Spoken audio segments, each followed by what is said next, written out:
My earliest memory isn't of toys or playgrounds.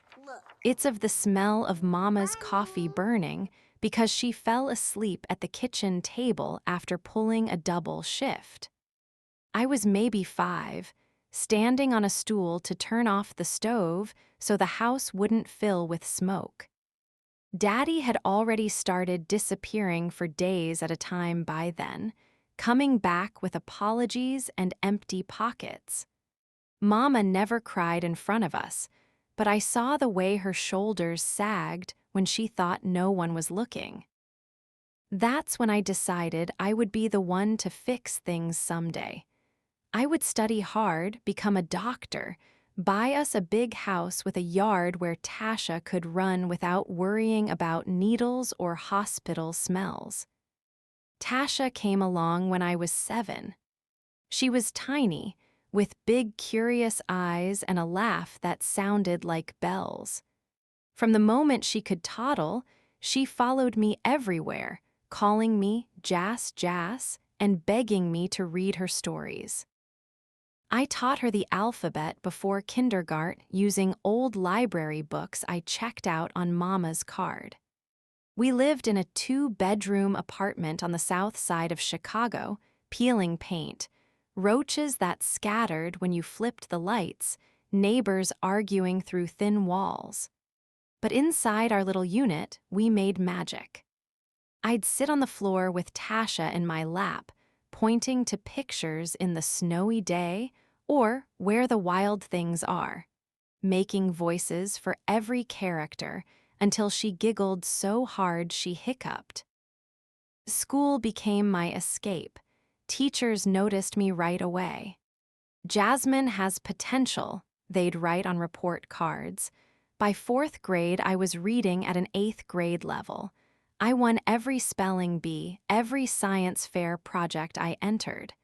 The other kids sometimes called me teacher's pet or white girl wannabe because I spoke proper English and carried books instead of playing double dutch at recess. I ignored them. Books didn't judge. Books promised a way out. High school was where the dreams really took shape. I tested into honors everything. My guidance counselor pulled me aside junior year and said, "Jasmine, with your scores, you could go anywhere. Full ride somewhere prestigious." I started dreaming of Johns Hopkins, of wearing a white coat, of coming home to Mama and saying, "We don't have to worry anymore." I applied for every scholarship I could find: Gates Millennium, Quest Bridge, local ones from churches and community centers. I wrote essays until my fingers cramped, poured my heart onto those pages about wanting to heal kids like the ones I'd seen in the pediatric ward when Tasha had her first scary fever. Then the summer before senior year, everything cracked open. Tasha was 8. She started bruising easily, big purple splotches on her legs from bumping into furniture. She got tired so fast she couldn't finish recess without sitting down. Mama took her to the doctor thinking maybe anemia. The blood work came back and the room went quiet. Acute lymphoblastic leukemia. The words sounded like a foreign language. The doctor explained stages, chemotherapy, survival rates that sounded hopeful but terrifying. Mama's face crumpled. I held Tasha's small hand while she asked, "Am I gonna die, Jas Jas?" I told her no. I promised her. But inside, terror clawed at me. The bills started arriving before the first treatment even began. Insurance covered some, but not enough. Mama took a 3rd job cleaning offices at night. I started working weekends at a fast food place, then switched to the Golden Fork when they offered better tips. Senior year, I deferred college. Just 1 year, I told the admissions offices. Family emergency. They were understanding. Scholarships could wait, they said. But deep down, I knew once you step off the path, it's hard to get back on. Tasha's treatments were brutal. Chemo made her hair fall out in clumps. She threw up for hours. I'd sit with her in the hospital bed, braiding what was left of her hair or reading until my voice gave out. At home, I'd study medical textbooks I borrowed from the library, trying to understand what was happening to her body. I learned terms like blast cells, induction phase, maintenance therapy. Knowledge became my armor. If I understood it, maybe I could fight it. But understanding didn't pay the co-pays. It didn't stop the collection calls. Mama's back gave out from years of heavy lifting. She went on disability, which barely covered rent. I became the main earner at 19. The golden fork became my world, long hours, sore feet, fake smiles. Customers were mostly kind, but some treated me like I was invisible, or worse, like entertainment. I kept my old dreams folded away like an old letter I couldn't bear to throw out. Sometimes late at night, after Tasha was asleep and Mama was at work, I'd pull out my acceptance letters and reread them. Johns Hopkins, Northwestern, scholarships waiting. Then I'd look at the stack of medical bills on the kitchen table and put the letters back in the drawer. Years passed in a blur of shifts, hospital visits, and small victories, Tasha reaching remission twice, only to relapse. She was 14 now, still fighting, still my baby sister. I was 25, still waitressing, still telling myself just a little longer. The fire of ambition had dimmed to embers, but it never quite went out. Then came that Tuesday in July. The restaurant smelled like seared meat, garlic, and money that night. The kind of money that doesn't worry about tomorrow's rent. I clocked in at 4, tied my apron tight around my waist, checked my reflection in the employee bathroom mirror, braids neat, lipstick fresh, smile practiced. Another shift. Another chance to scrape together enough for Tasha's next round of meds. The pharmacist had called that morning. The insurance was denying the latest experimental drug again. Appeal it, they said. I had 3 times already. Appeals take time, time we didn't have. I started in the front dining room, bussing tables, refilling waters, the usual dance. Around 6, the private room reservation came in. 8 tops, corporate types. Management assigned me because you're good with the demanding ones, Jasmine. I took it as a compliment, even though it meant dealing with egos that tipped like they were doing you a favor. They arrived in a wave of cologne and loud laughs. Reginald Harrington led the pack.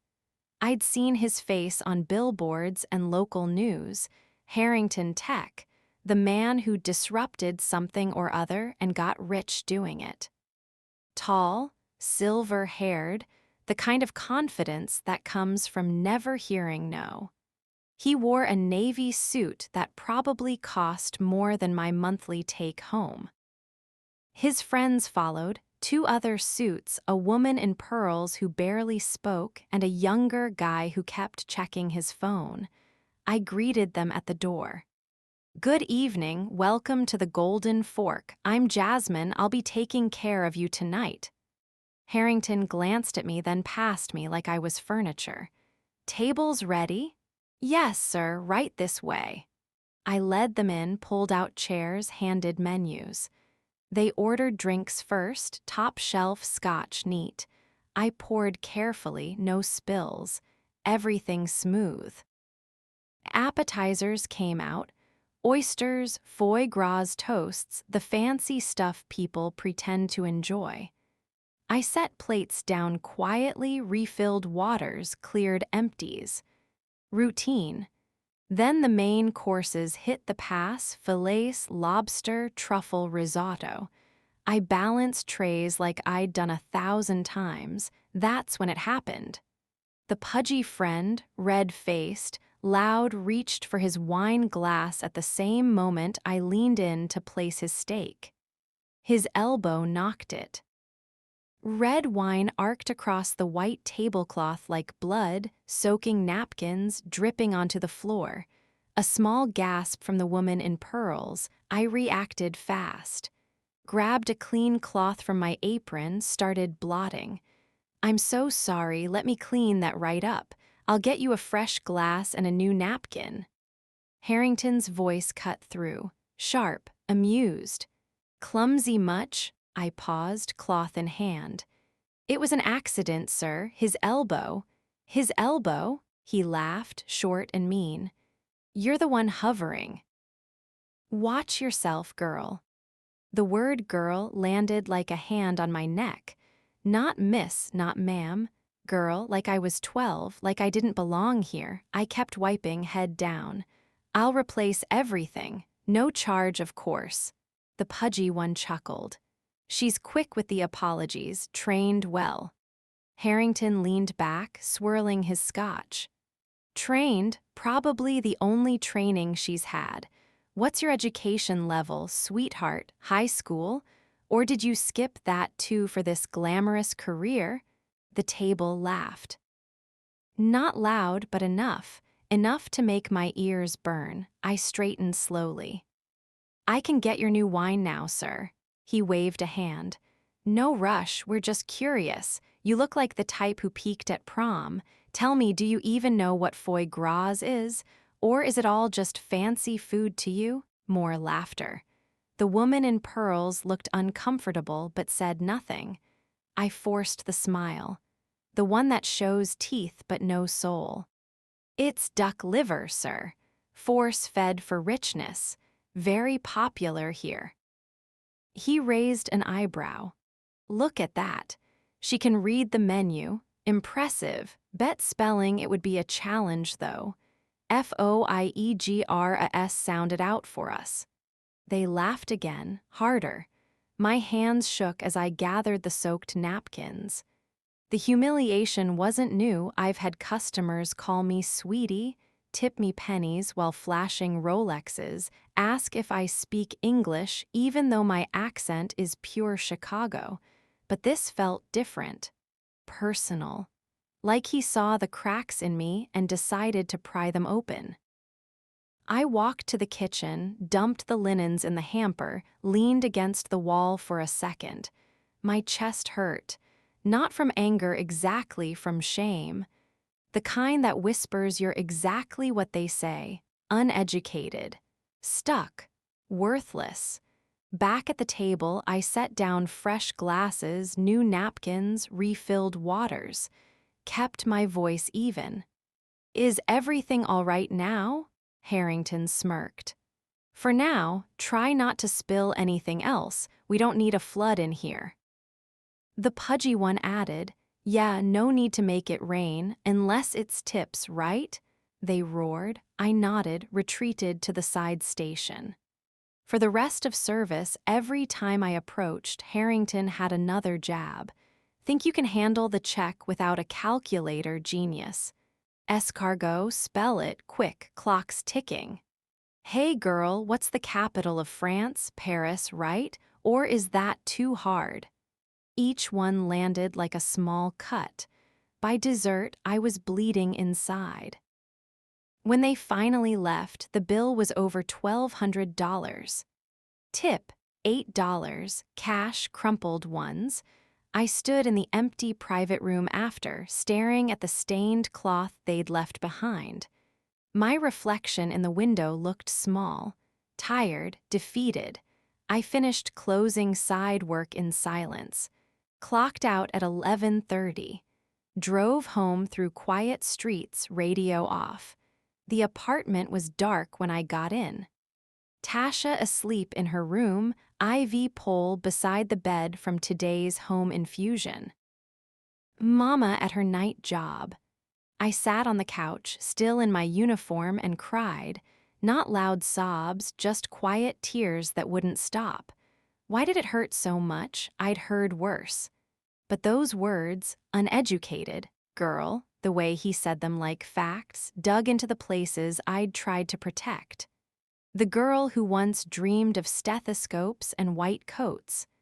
The girl who gave it all up for family and still couldn't keep the lights on without panic. I wiped my face, went to the kitchen, made tea. Sat at the table staring at the stack of bills. Then, almost without thinking, I opened my laptop. Typed his name into the search bar, Reginald Harrington. Articles popped up. Millionaire, philanthropist, founder of Harrington Education Fund, empowering the next generation through access to knowledge. Photos of him handing checks to smiling kids. Speeches about the great equalizer, education. I laughed bitter, hypocrite. I kept scrolling. Found the foundation's website. A big banner, share your story, how education changed your life. Selected stories featured at our annual gala. A form, anonymous submission option. My fingers hovered over the keys. I started typing. Not for revenge, not at first, just to get it out. The words poured, childhood, books, dreams, Tasha's diagnosis, dropping out the night at the restaurant. How his words made me feel invisible, small, like everything I'd sacrificed didn't matter. I wrote for hours. 3 a.m. came and went. When I finished, it was raw, honest, painful. I hit submit before I could second guess. Closed the laptop, went to bed, told myself it was nothing, just venting, but something shifted that night. A tiny spark in the embers. The next days blurred. Shifts, hospital runs, helping Tasha with homework she was too weak for. But in quiet moments, I'd think about the submission, wonder if anyone would read it. 2 weeks later, an email arrived. Subject, congratulations, your story has been selected. My heart stopped. The email subject line glowed on my cracked phone screen like it belonged to someone else's life. Congratulations, your story has been selected. I read it 3 times before the words sank in. Selected. Me, Jasmine Thompson. The anonymous submission had a name now. They'd asked for one when I hit submit, and I'd given it without thinking I'd ever hear back. The body of the email was polite, professional. We were deeply moved by your personal account of resilience in the face of adversity. Your story embodies the spirit of what our foundation stands for. That education, in all its forms, transforms lives. We would be honored if you would join us as a featured speaker at our annual Empowerment Gala on September 15th at the Grand Regency Hotel. The event begins at 6:00 p.m. with cocktails, followed by dinner and program. We have reserved a speaking slot for you during the main program. Please reply to confirm your attendance and let us know if you require any accommodations. Accommodations. The word almost made me laugh. I needed a dress that didn't come from a thrift store rack, shoes that didn't pinch after 4 hours, maybe someone to watch Tasha so Mama could come too. But mostly I needed courage I wasn't sure I had. I didn't reply right away. I carried the phone around for 2 days like it might disappear if I looked at it too long. During shifts, I'd catch myself rereading the email in the break room, hiding the screen from coworkers. At home, I'd sit on the edge of Tasha's bed while she napped, watching her chest rise and fall under the thin blanket, and wonder if I could really stand in front of hundreds of rich people, including him, and speak my truth without crumbling. Tasha noticed something was different. She always did. One afternoon, after her infusion left her pale and nauseous, she tugged my sleeve while I was folding laundry. Jas, why do you keep smiling at your phone like it told a secret joke? I sat beside her, smoothing her sparse hair. Because something good might be happening, something scary good.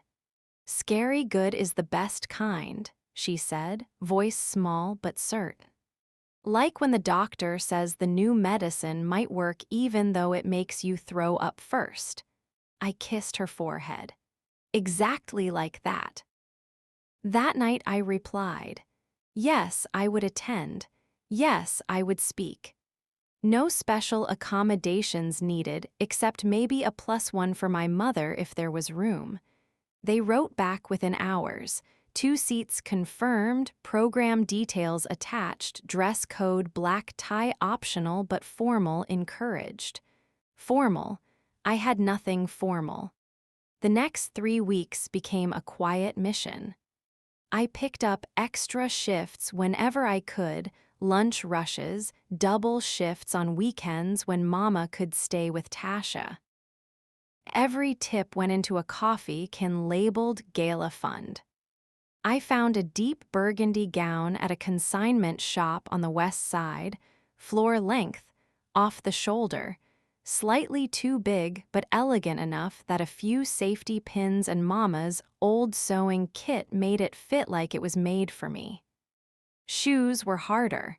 I settled for black satin pumps from a discount bin that pinched my toes but looked expensive from a distance. I practiced the speech in secret. Late at night in the bathroom with the fan on so no one would hear. I stood in front of the mirror, whispering at first, then louder, timing myself with the stopwatch on my phone. 10 minutes. That was the slot they'd given me. 10 minutes to say everything I'd carried for years. The first drafts were angry. I wanted to name him right away, describe the laughter, make the audience feel the sting I'd felt. But the more I practiced, the more I softened it. Not because I forgave him, never that, but because anger alone wouldn't reach anyone. I needed them to feel the slow burn of a life interrupted. The love that made sacrifice feel necessary instead of tragic. The quiet dignity of showing up every day, even when the world treats you like you don't belong. I wove in stories I hadn't told anyone in years. The time in 5th grade when my teacher lent me her own coat because mine had holes at the elbows and it was 20 degrees outside.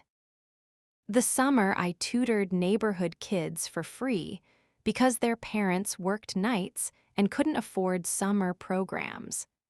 The nights I stayed up memorizing anatomy flashcards while Tasha slept in the next room, telling myself one day I'd use that knowledge to save someone else's little sister.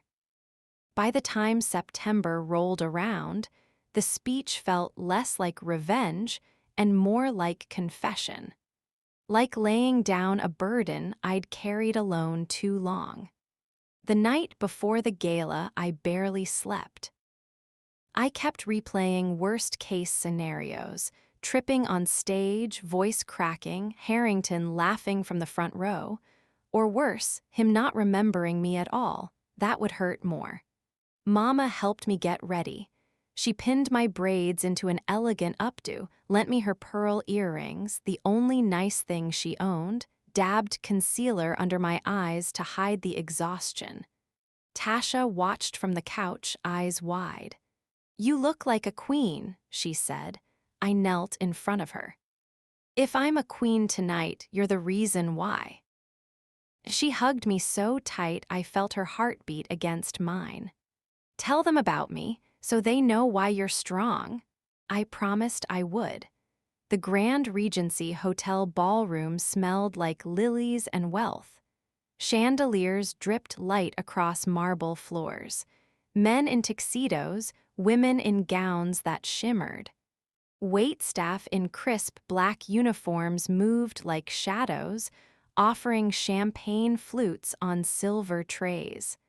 I felt like an imposter the moment I stepped inside. I found my table near the back, number 47, far from the stage but close enough to see everything. Mama sat beside me, hands folded tight in her lap, eyes shining with a mix of pride and nerves. We didn't talk much. The room was too loud, too full of important-sounding conversations. The program began after dinner. MC in a bow tie welcomed everyone, thanked sponsors, introduced Reginald Harrington as the founder and visionary behind the foundation. He took the stage to polite applause. I watched him from my seat, heart hammering. He looked exactly the same, silver hair perfect, smile practiced, voice smooth as expensive whiskey. "Good evening," he began. "Tonight we celebrate the power of education to change lives.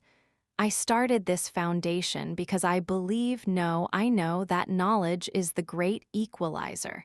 It doesn't matter where you come from. With the right opportunities, anyone can rise." He paused for effect. The room nodded, murmured agreement. "I grew up in a modest home," he continued. "No silver spoon, just hard work and determination, and I want every child to have the chance I had to dream big and achieve bigger." I gripped the edge of the table, modest home, hard work, the myth he sold to the world. I wondered how many people in this room actually believed it. He spoke for 15 minutes, statistics, success stories, calls for more donations. When he finished, the applause was warm, sustained. He returned to his table near the front, shaking hands, accepting congratulations. Then the MC returned. And now, a very special moment. We received hundreds of submissions for our Stories of Transformation feature. One rose above the rest, raw, honest, powerful. Please welcome to the stage Jasmine Thompson. My name echoed through the speakers. Mama squeezed my hand. "You got this, baby." I stood, legs shaking, walked down the aisle between tables, past faces that turned curiously. Up the 3 steps to the stage. The spotlight hit me like heat. I gripped the podium, adjusted the microphone, looked out at the sea of faces. Harrington was in the second row now, center. Our eyes met. For a second I saw confusion, then slow, dawning recognition. His smile faltered. I took a breath. "Good evening." My voice sounded steadier than I felt. "My name is Jasmine Thompson, and I'm here because a millionaire once called me uneducated. And I'm finally ready to tell you what that word really cost me. Good evening." My voice came out clearer than I expected, carrying through the ballroom without trembling. The microphone picked it up perfectly, amplifying every breath, every small pause. Hundreds of faces turned toward me, some curious, some already polite smiling, most still settling after Harrington's speech. In the second row, center, Reginald Harrington sat straighter now. His expression had shifted from relaxed satisfaction to something tighter, like a man who suddenly realizes the chair beneath him might not hold. "My name is Jasmine Thompson," I repeated, softer this time, letting the words settle. "I'm 25 years old.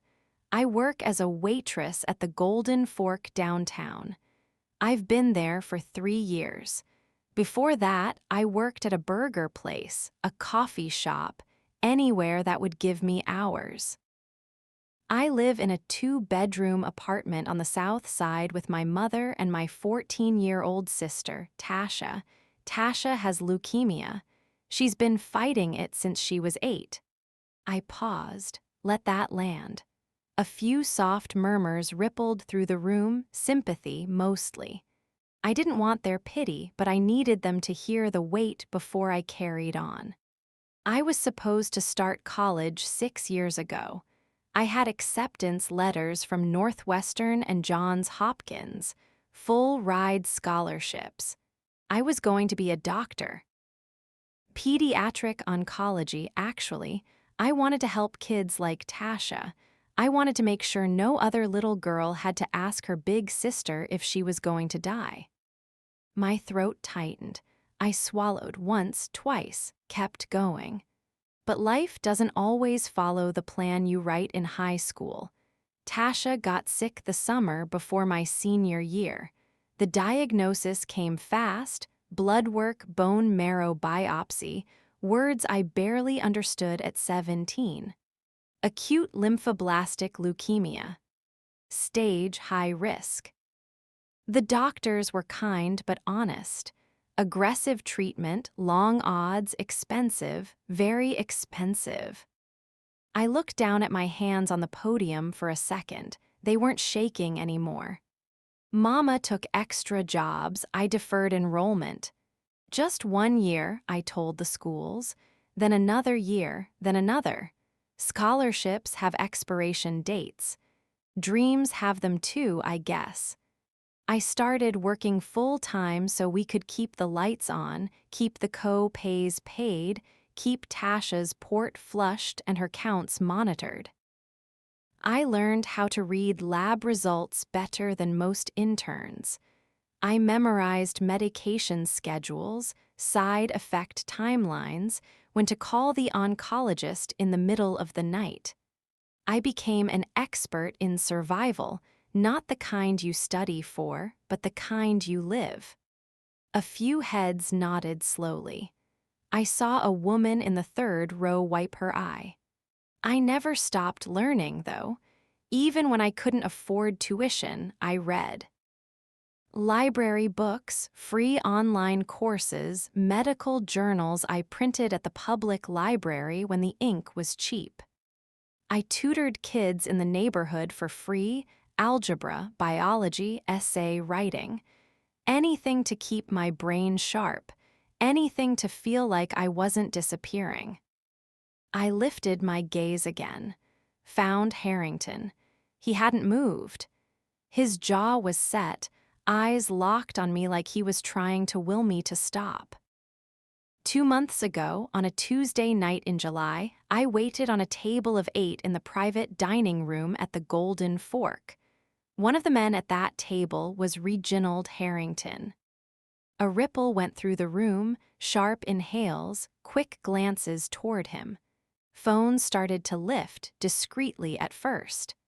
I served appetizers, mains, drinks. Everything was fine until a glass of red wine was knocked over. Not by me, by one of his friends, but I was the closest. I grabbed a cloth, started cleaning. That's when Mr. Harrington spoke. I let silence stretch for 3 full seconds. "Clumsy much?" he said. Then he asked about my education, called me girl, asked if I peaked at prom, asked if I could spell foie gras, asked if I needed a calculator to handle the check. His friends laughed. Every time I came near the table, another comment. Uneducated. Maid. Einstein. He said it all with a smile, like it was harmless fun. My voice stayed even, but the hurt bled through anyway. I stood there in my uniform, cloth in my hand, wine soaking my shoes, and felt smaller than I'd ever felt in my life.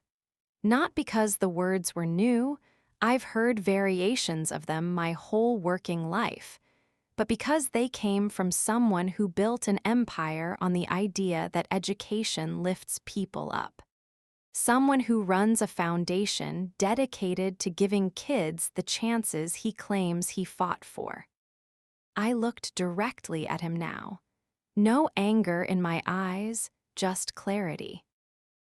You looked at me that night, Mr. Harrington, and you saw someone beneath you. Someone who didn't belong in the same room. Someone whose dreams didn't matter because they weren't finished, because life got in the way, because I chose family over a degree. You reduced 25 years of living, sacrificing, learning, loving to one word: uneducated. The room was dead quiet now. Even the clink of silverware had stopped. But here's what you didn't see. I stepped slightly away from the podium, opened my arms just a fraction, like I was showing them something invisible but real. You didn't see the nights I read to Tasha until my voice cracked so she wouldn't be scared of the dark. You didn't see me helping a 12-year-old boy pass his state reading test when his mom worked third shift. You didn't see me comforting a mother in the chemo waiting room whose daughter was the same age as mine.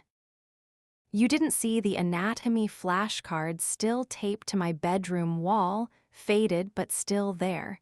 You didn't see any of it. My voice grew stronger, steadier.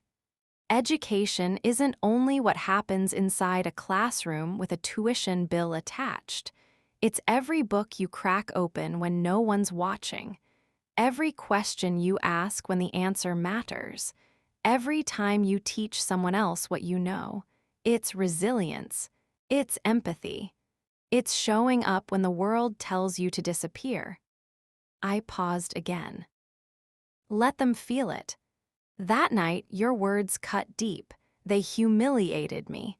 They made me question everything I'd fought for, but they also woke something up. Because if a man who claims to champion education can look at someone like me and see nothing but lack, then maybe the conversation needs to change. I smiled then, not big, not triumphant, just real. So I'm standing here tonight not as a victim, not as a charity case, but as proof.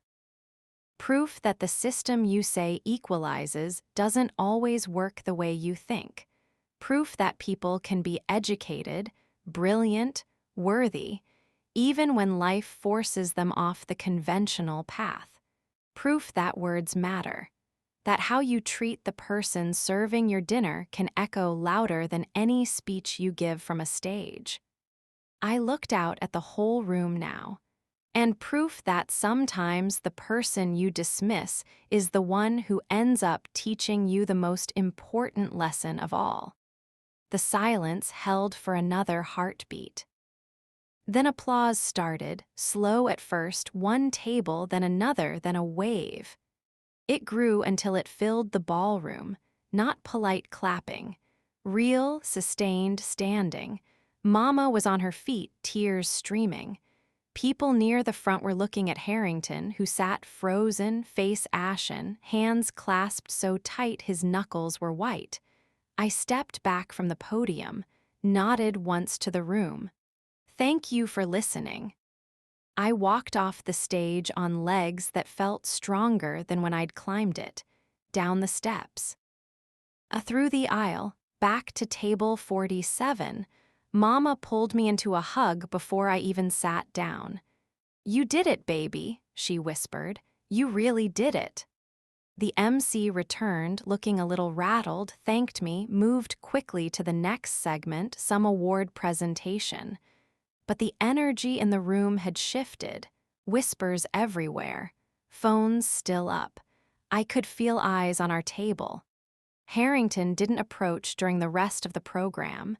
He stayed in his seat, staring straight ahead.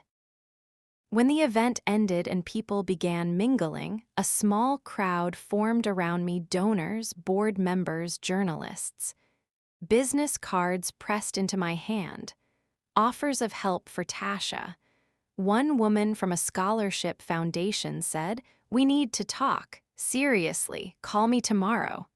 I nodded, thanked them, kept it polite. Inside, I was still trembling, not from fear now, but from release. Then he came. Harrington walked over alone. The crowd parted slightly. He stopped a few feet away, face pale, voice low. "Ms. Thompson," I met his eyes. "Mr. Harrington, I owe you an apology. What I said that night was inexcusable. I was drinking. I was showing off for my friends. It was thoughtless. Cruel, I'm sorry." The apology hung there, sincere enough on the surface. But something in his eyes looked hunted. I nodded slowly. "Thank you for saying that, but apologies don't erase the moment. They don't give back the dignity you took. They don't pay the medical bills or put me back in school." "Words have consequences. You taught me that." He swallowed. "If there's anything I can do—" "There is," I said quietly. "Use your platform better, see people, really see them, before you speak." He nodded jerkily, turned to leave. But as he walked away, I noticed several phones still recording. Someone had caught the exchange. I didn't know it then, but that was only the beginning. The car ride home from the Grand Regency was quiet at first. Mama drove her old sedan that rattled on every pothole, while I sat in the passenger seat staring out at the city lights blurring past. My burgundy gown felt too formal now, too heavy, like I was still carrying the weight of the stage. Tasha was waiting up. We'd promised her a full recap no matter how late it got. Mama broke the silence somewhere on Lake Shore Drive. "You made that room listen, Jasmine. Really listen." I saw grown men wiping their eyes. I turned to her. I didn't expect it to feel like that, like I was giving something away and getting something back at the same time. She reached over, squeezed my hand on the gear shift. "You gave them truth. Truth always costs something, but it pays back double when it's yours." We pulled into the parking lot behind our building just after midnight. The hallway light flickered like always. I kicked off the pinching pumps at the door, carried them in my hand like battle trophies. Tasha was on the couch under her favorite blanket, eyes bright despite the shadows under them. "Tell me everything," she demanded before I even sat down. "Did you say my name? Did people clap? Did the mean man look sorry?" I laughed, real, tired laughter, and dropped beside her. Mama went to make tea while I started from the beginning. The spotlight, the silence before I spoke, the way Harrington's face changed when I said his name. I told her about the applause, about the woman who gave me her card, about the apology that felt too small for the wound it tried to cover. Tasha listened with her head on my shoulder. When I finished, she whispered, "You're my hero, Jas, even if you don't have a cape." I kissed the top of her head. "You're mine first." I fell asleep on the couch that night, still in the gown, phone on silent. When I woke up around 7, it wasn't to an alarm. It was to notifications, hundreds of them. Vibrating so hard the phone had slid halfway off the cushion. I opened it cautiously. First text from a coworker at the Golden Fork. "Girl, you're viral. Check TikTok." Then Mama's sister. "Saw you on the news, proud of you." Then numbers I didn't recognize, area codes from New York, LA, even London. I opened Twitter, X, whatever they called it now, and searched my name. The clip was everywhere. Someone in the audience had recorded the whole speech on their phone, steady cam, good audio. 10 minutes of me at the podium, voice clear, room hushed. The moment I named Harrington, his frozen face in the background, the standing ovation, the quiet confrontation afterward. Someone had even caught his apology, the way his shoulders hunched when I said, "Words have consequences." The original post had been up less than 6 hours and already had over 2 million views. Comments poured in. "This is power." He got exposed. How dare he call her uneducated when she's out here schooling the whole room? Protect Jasmine at all costs. Reginald Harrington trending for all the wrong reasons. Hashtags, Jasmine speaks uneducated my ass Harrington hypocrite I scrolled, stunned. News sites had picked it up overnight. Chicago Tribune, CNN, BBC, even some international outlets. Headlines ranged from measured, Waitress's emotional speech calls out millionaire philanthropist, to savage, self-made millionaire humiliated by woman he called uneducated. By noon, the clip had crossed 10 million views. Donations started trickling into a GoFundMe someone had started in my name without asking. I hadn't even known it existed until a friend texted the link. Anonymous donor just put in $25,000 for Tasha's treatments.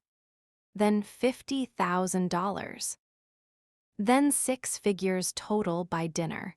Strangers from all over the world writing messages.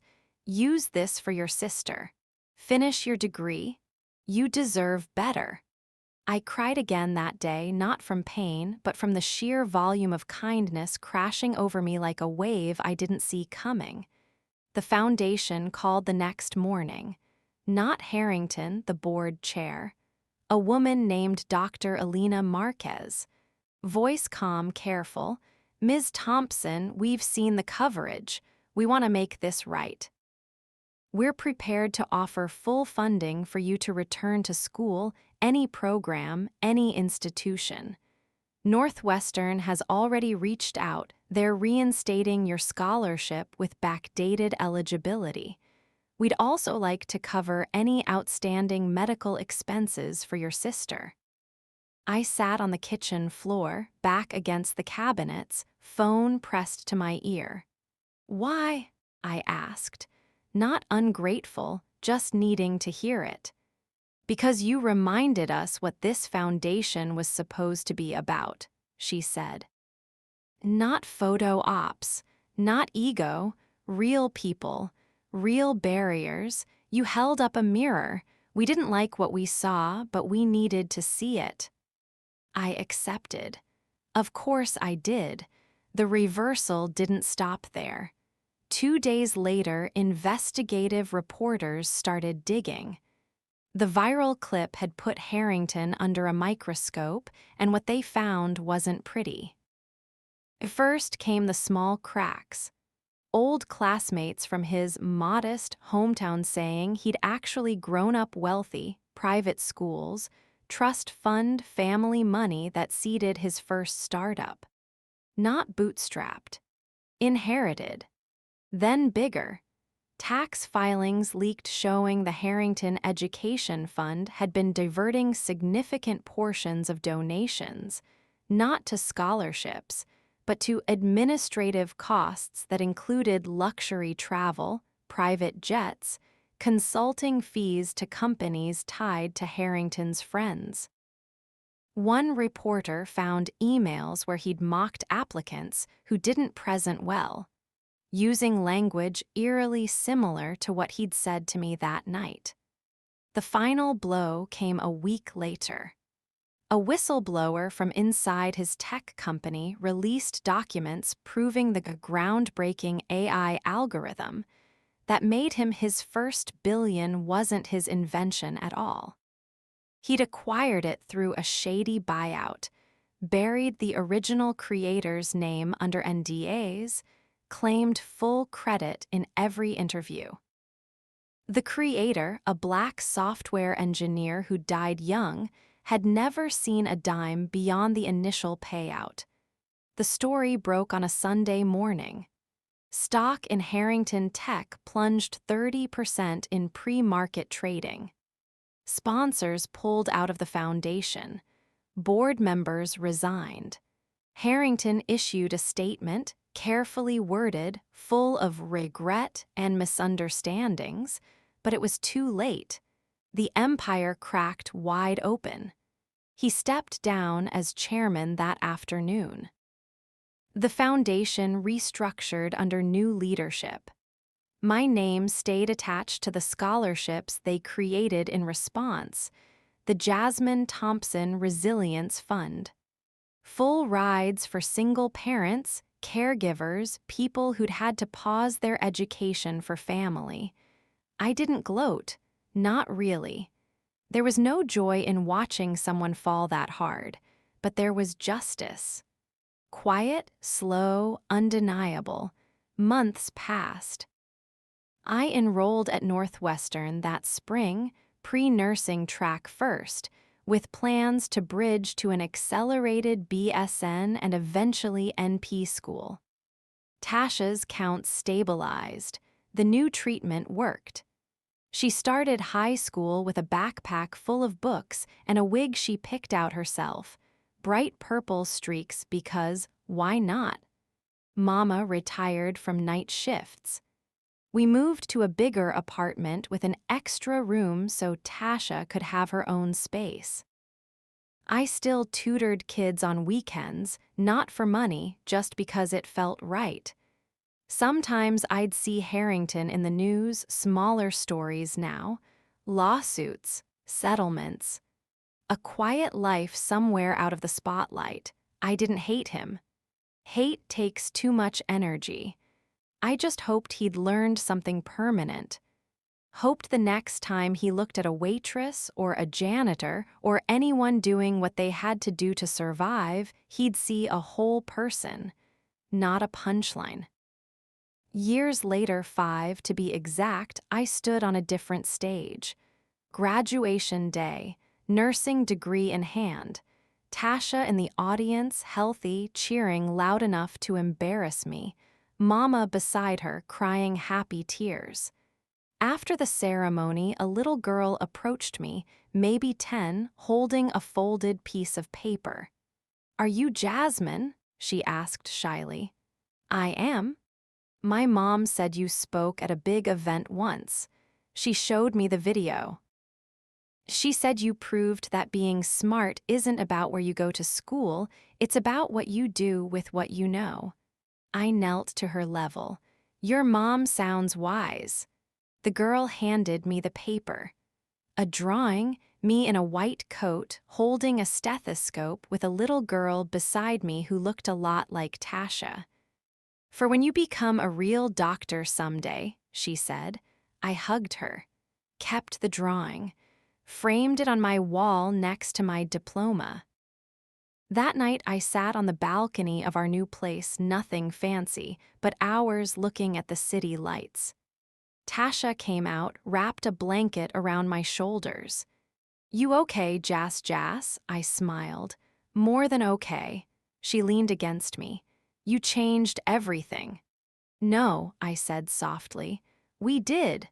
Because that's the truth of it. One humiliating night became the spark. But the fire, that was built from years of love, sacrifice, stubborn hope, and the quiet refusal to let anyone define my worth but me. And if there's one thing I know now, it's this. The tables don't just turn by accident. Sometimes you have to stand up, speak your piece, and let the world hear the rest.